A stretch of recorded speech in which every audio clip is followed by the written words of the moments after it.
I just had an opportunity to catch up with two small business owners I met on the road in the last couple weeks. And the first was a very entrepreneurial woman named Pilar Guzman Zavala. And she's in Florida, Miami. And Tim Eichinger, who is in Wisconsin.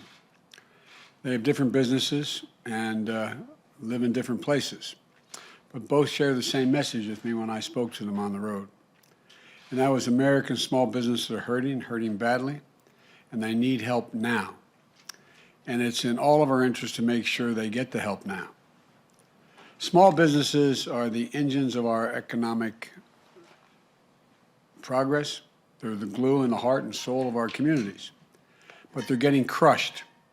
Since the beginning of this pandemic, 400,000 small businesses have closed, 400,000, and millions more are hanging by a thread. It's hurting Black, Latino, and Asian American communities the hardest. Walk down any main street and you see it.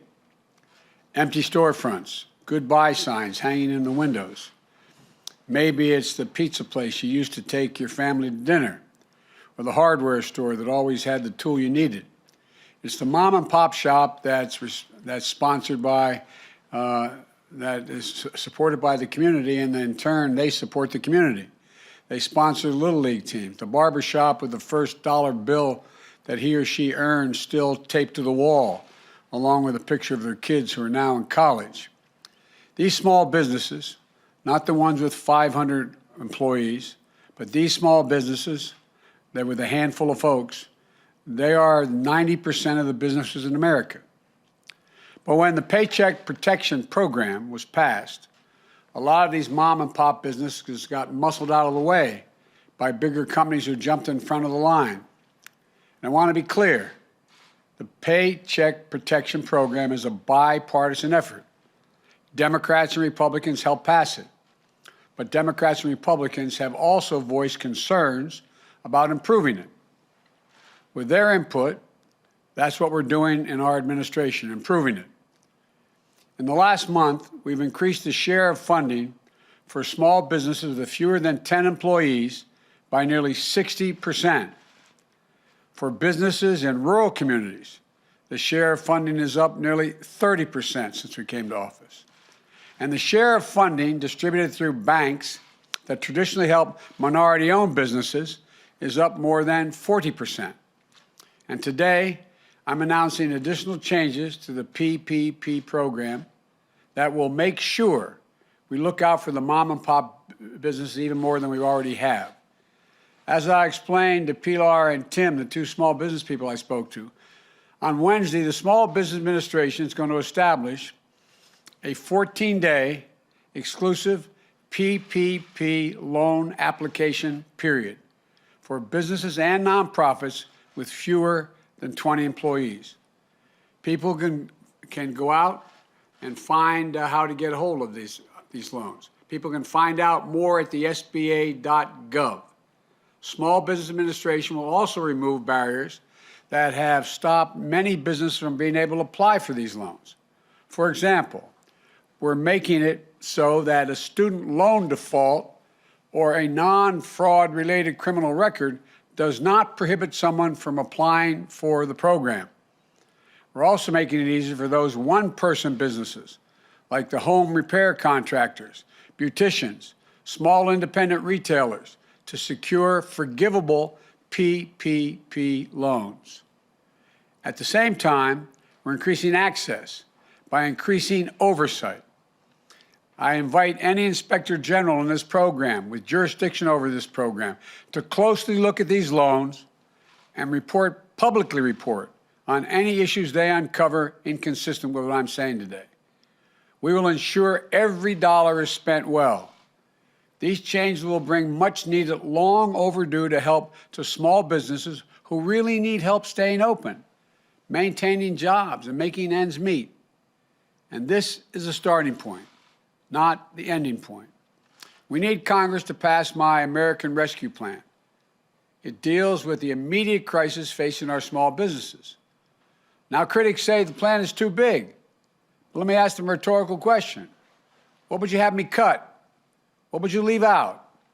The American Rescue Plan targets $50 billion to support the hardest-hit small businesses after this program expires at the end of March. Would you not help invest in them? Would you let them continue to go under? Would you leave them out again, like the previous administration did?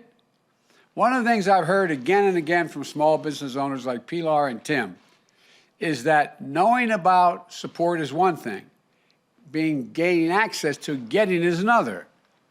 That's why we proposed $175 million to bring community organizations in to serve as navigators who will help them through this process of application.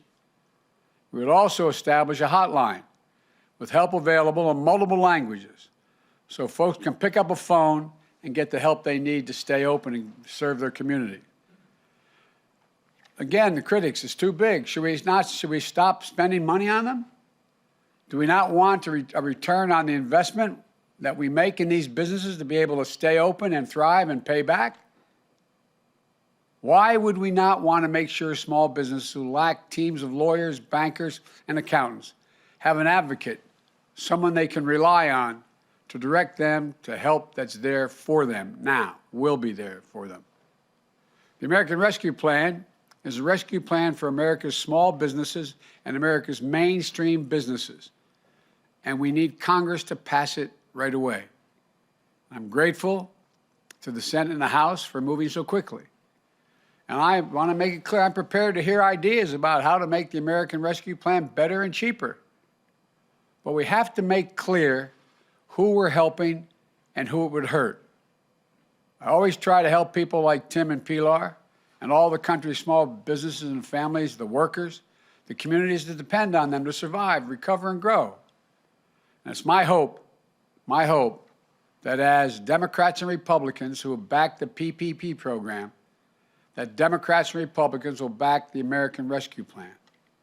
The vast majority of the American people, more than 70% of the American people, including a majority of Republicans, want us to act based on all the polling data, act big and act quickly. Major economists, left, right, and center, here and abroad, say we should focus on smart investments that can make jobs available and focus on the jobs and in the people, to prevent long-term economic damage to our nation and to strengthen the economic competitiveness going forward. In fact, an analysis by Wall Street's firm Moody's estimates that if we pass my American Rescue Plan, the economy will create 7 million jobs this year. This year. We've also been in constant contact with the mayors and governors, county officials, members of Congress of both parties in every state. That includes a letter, I might add, from more than 400 mayors from big and small cities, Democrat and Republican. They agree we have to act and act now. They understand we're not going to get our economy back in shape and the millions of people back to work until we beat this virus. Getting our economy back means bringing our small businesses back. And that's what we're going to do. That's what I'm doing today. We're going to focus. The program ends at the end of March, but for the next 2 weeks, the only folks who can apply for that PPP money are businesses with fewer than 20 employees. Thank you very much.